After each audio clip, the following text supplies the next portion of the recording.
Fala galera, eu sou o chefe Ronaldo Rossi e antes de mais nada eu queria agradecer a presença de vocês aqui. Estamos no Beercon, congresso virtual cervejeiro, feito por cervejeiros e para cervejeiros. Essa proposta aqui é abranger o maior número de temas possíveis que envolvam o meio da cerveja. Teremos mais de 12 horas de palestras falando dos mais diversos assuntos cervejeiros, começando por gastronomia, produção, atualidades cervejeiras, algumas pitadas de história. Entre as grandes palestras, nós teremos alguns casos de sucesso do meio cervejeiro, contado pelas pessoas que o executaram. Então, desde importadores, produtores, gente que trabalha levando a bandeira da cerveja, gente que viaja buscando cerveja. Então, vai ter uma série de novas formas de encarar a cerveja que provavelmente você não tinha pensado em todas elas. Para começar a brincadeira, eu vou falar, simples contribuição minha para o Beercon, falando sobre avaliação sensorial. Nós temos um e-book lançado há não muito tempo e o link está aí para vocês poderem baixar, se vocês quiserem, a respeito de como fazer uma avaliação sensorial. A primeira coisa de uma avaliação sensorial é você entender o que você quer da cerveja. Então, entender o que a cerveja pode te oferecer é o primeiro passo para um sucesso. Se você pega, por exemplo, a expectativa de você buscar uma cerveja leve, refrescante, como uma Pilsner, por exemplo, e você recebe uma cerveja alcoólica mais robusta, mais adocicada, como uma belga, sei lá, uma Duvel, por exemplo, é uma cerveja que, por melhor que ela seja, se a sua expectativa não for a mesma, você não vai gostar. Então é importante conhecer o que é a proposta da cerveja e tentar buscar com isso adequar a sua proposta. Então existem momentos para a cerveja mais refrescante, existem momentos para a cerveja mais complexa. Para hoje, para poder apresentar para vocês, eu trouxe a Bu do nosso amigo André Cancelheiro Gordelício, que é a próxima palestra, inclusive. É uma American Wheat, com 4,5% de álcool, bem feitinha, bem equilibrada, e algumas características que vão favorecer demais a gente poder falar de avaliação sensorial. Seria muito difícil apresentar para vocês, num primeiro momento, uma cerveja como, de novo, uma Pilsner, que é uma cerveja com baixa carga sensorial, baixa carga de aroma, baixa carga de retrogosto. Quando você não tem, e você de repente não está preparado para isso, a chance de você não descobrir tudo que a cerveja tem para te oferecer é muito alta. Então vale, para iniciar esse treino de avaliação sensorial, de análise sensorial, vale buscar uma cerveja que seja mais rica em aromas e sabores. Primeira questão importante para começar na avaliação é que ela não esteja completamente gelada. Então, o que vai diferente da grande mídia cervejeira que propõe a cerveja estupidamente gelada, é porque quando você congela praticamente a cerveja, você congela também as suas papilas gustativas. E congelando as papilas gustativas, você não sente os sabores e os aromas dessa cerveja. Quer fazer um teste? Abre um pote de sorvete e cheira, não vai ter cheiro.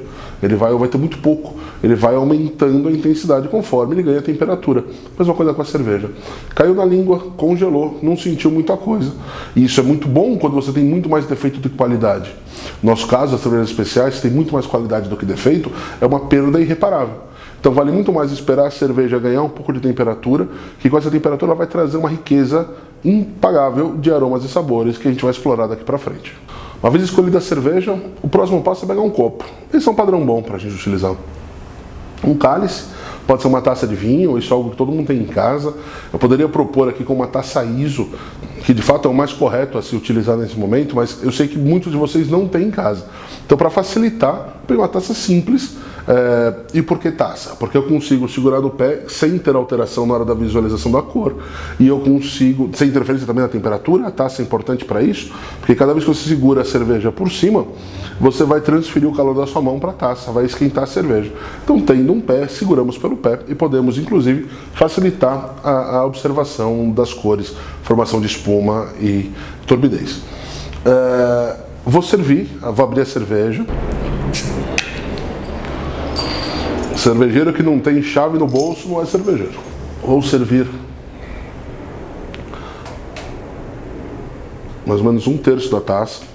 Importante lembrar que eu não vou encostar a minha garrafa, que pode não estar tão limpa, no meu copo. O meu copo certamente está limpo. Então vale não encostar, isso é bem importante para a gente lembrar.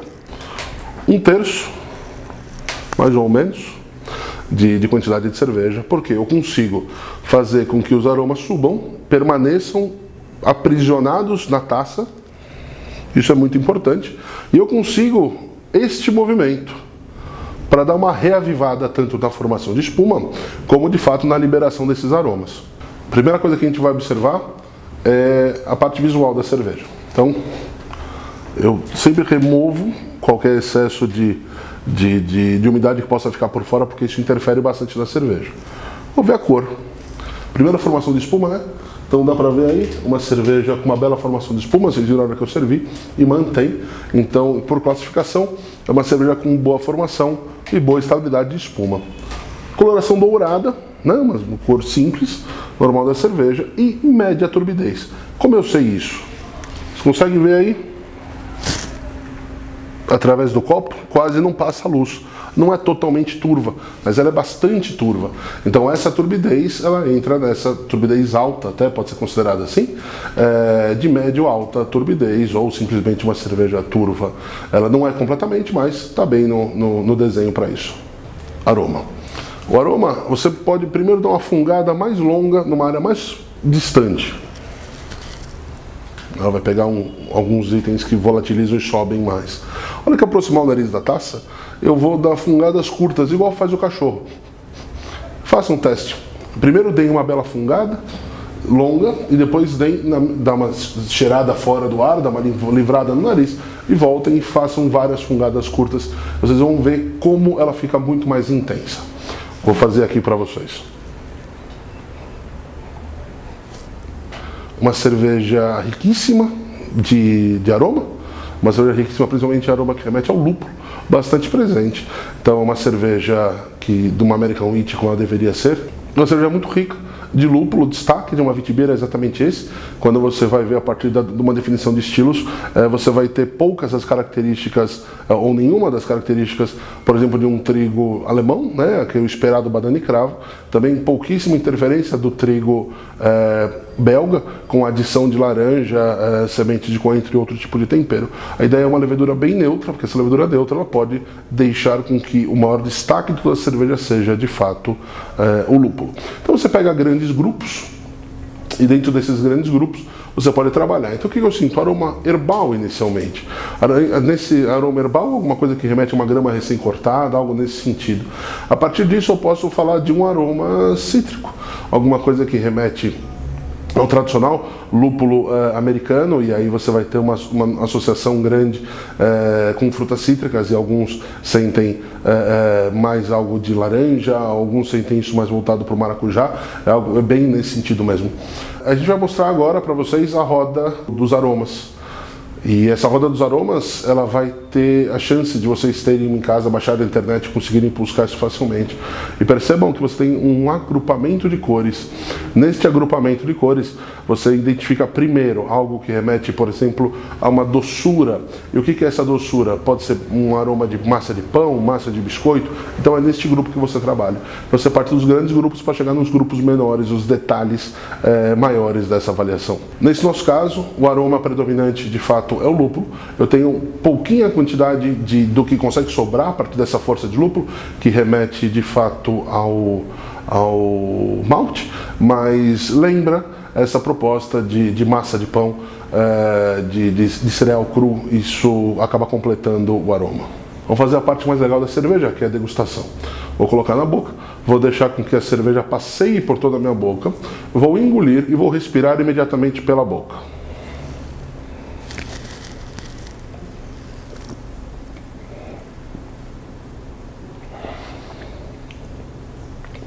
Eu consigo somar muita força vindo dessa puxada de ar.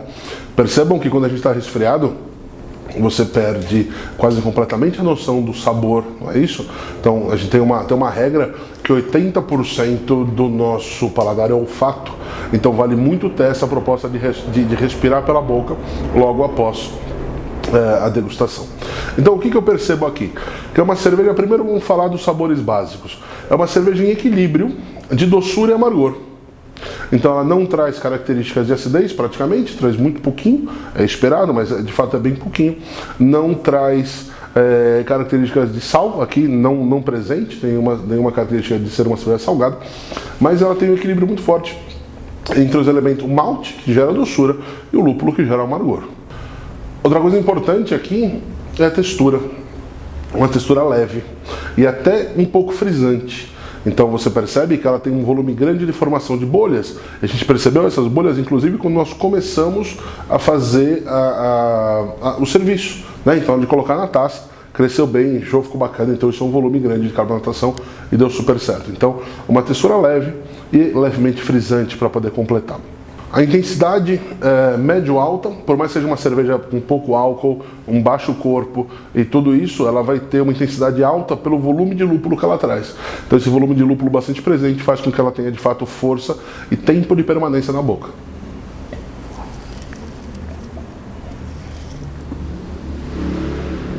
O que mais a gente pode falar é no sentido do final longo, persistente, como eu falei para vocês.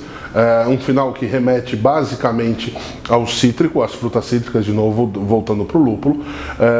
Assim como a gente tem o retrogosto, que é o que sobra na boca quando você finaliza, quando você engole. Então o que sobra é o retrogosto e o que sobra é o retroolfato. Então nós temos esses dois elementos, ambos voltados diretamente para o lúpulo nessa proposta. Então eu vou ter o amargor e eu vou ter o aroma cítrico no final. É uma cerveja de média intensidade, uma cerveja extremamente refrescante, com bastante questões de refrescância, zero de aquecimento, não existe algo que possa ser ao mesmo tempo refrescante e promover o aquecimento, então aqui eu tenho algo bastante refrescante.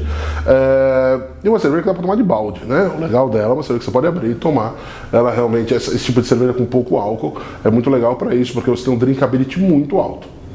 De toda essa história, vale imaginar o que poderia servir no sentido de harmonização.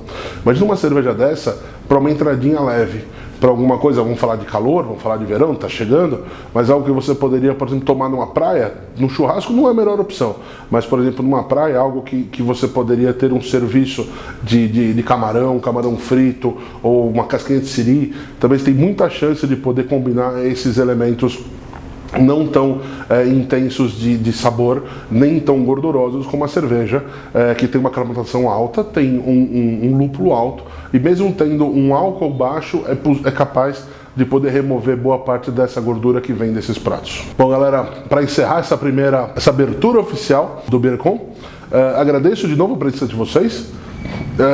Vou lembrar que a cada momento de palestra, vocês terão mais 10 minutos para poder interagir no chat. Então, se vocês quiserem mandar pergunta para o palestrante, aproveitem os próximos 10 minutos até que a palestra se encerre. Voltamos daqui a pouco às 16 horas com o André Cancelheiro. Este modelo é o próprio, o Gordelício, falando sobre o uso de ingredientes exóticos na produção de cerveja. Valeu, galera!